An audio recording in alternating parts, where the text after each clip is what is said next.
एक शाम प्राची टीवी पर सीरियल देख रही होती है। तभी उसकी सास वहां आती है। अरे सीरियल में तो ऐसे मग्न है जैसे आज रात का खाना पड़ोसी आकर बनाएंगे। मुझे पता ही नहीं था आपने अपने बेटे की शादी पड़ोस में भी की हुई है। हैं? मतलब?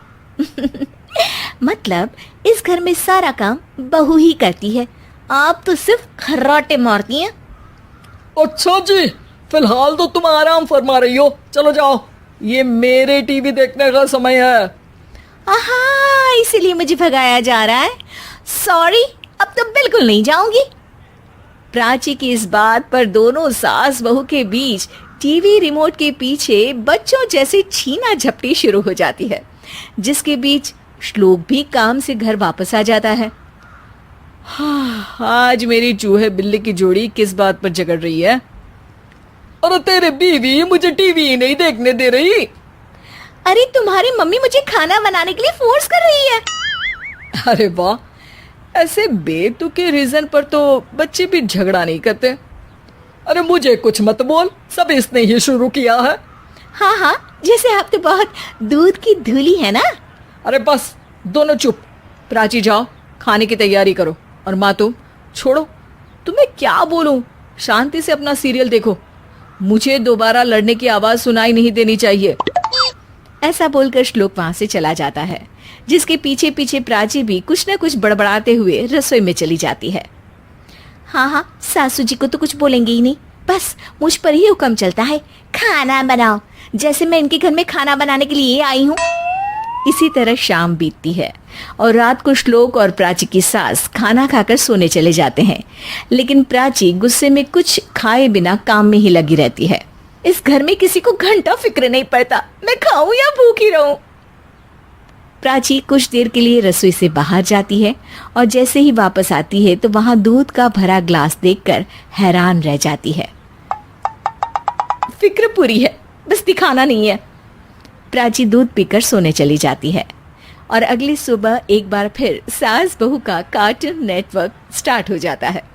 ये तुमने ही किया है। अरे अजीब जबरदस्ती है, मैं बोल रही हूँ मैंने कुछ नहीं किया। दोनों ने मिलकर पूरे घर को पागल खाना बनाया हुआ है। यहाँ कोई नॉर्मल इंसान तो रह ही नहीं सकता, इसीलिए अब पड़ोसी क्या रिश्तेदार भी घर आने से कतराते हैं। और सुन बेटे, तू भी चंगा, तेरी माँ भी चंगी, तेरी बीवी भी चंगी, रिश्तेदार। हाँ जी, आपको नहीं पता क्या, गंगाधर ही शक्तिमान है, रिश्तेदार ही। हाँ हाँ, बस समझ गया। कभी जानवरों जैसे लड़ेंगी तो कभी जुगलबंदी करेंगी। भाई मैं आप दोनों के बीच में नहीं फंसना चाहता। सास बहू की इस मनमौजी जोड़ी से परेशान होकर श्लोक अपना सिर खुजलाता वहां से चला जाता है। चलो अब मैं भी कीर्तन में जा रही हूँ। इस पर जैसे ही सास कमरे में अपना पर्स लेने जाती है तो वहां नाश्ते की प्लेट रखी देख मुस्कुराने लगती है और नाश्ता करके घर से बाहर निकलते हुए कुछ पैसे टेबल पर रख जाती है, जिसके कुछ देर बाद सिलेंडर वाला घर आता है। ओ मोरी मैया, मैं सिलेंडर के बारे में तो बिल्कुल भूल ही गई थी। घर खर्च के सारे पैसे भी मम्मी के पास है और श्लोक से बोला तो उल्टा 4 बात सुनाएंगे।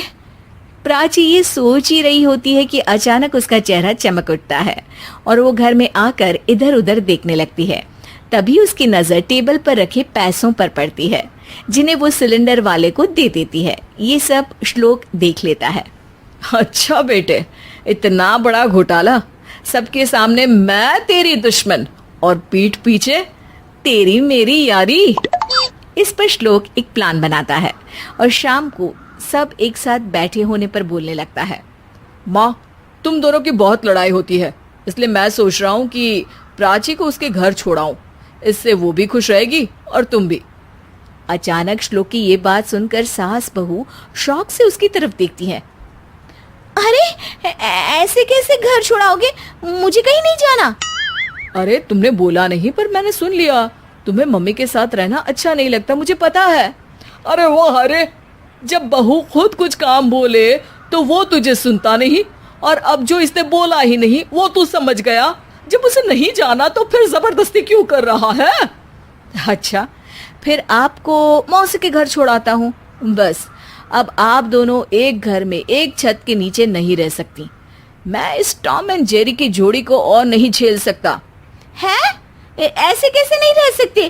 तुम्हें इतनी दिक्कत है तो तुम्हारा बोरिया बिस्तर पैक कर देती हूँ, लेकिन मम्मी जी कहीं नहीं जाएंगी। बिल्कुल यही सुनना था मुझे। अगर दोनों में इतना ही प्यार है फिर हर वक्त ये लड़ाई का नाटक क्यों करती हो? देखा मैंने कैसे माँ किचन में दूध रखती है और तुम उनके लिए कमरे में नाश्ता रखती हो, और कैसे वो पहले ही तुम्हारी दिक्कत समझकर घर में पैसे रखकर बाहर जाती है। अरे भाई, इतना ड्रामा तो डेली सोप में भी नहीं होता जितना तुम दोनों ने इस घर में फैलाया हुआ है। तू हमें टॉम एंड जेरी बोलता है ना, तो याद कर वो दोनों भी एक दूसरे को बाहर वालों की बुरी नजर से बचाने के लिए हमेशा सबके सामने लड़ते थे, लेकिन अकेले में दिक्कत के समय मदद भी तो करते थे। बस हमारा रिश्ता भी कुछ ऐसा ही है।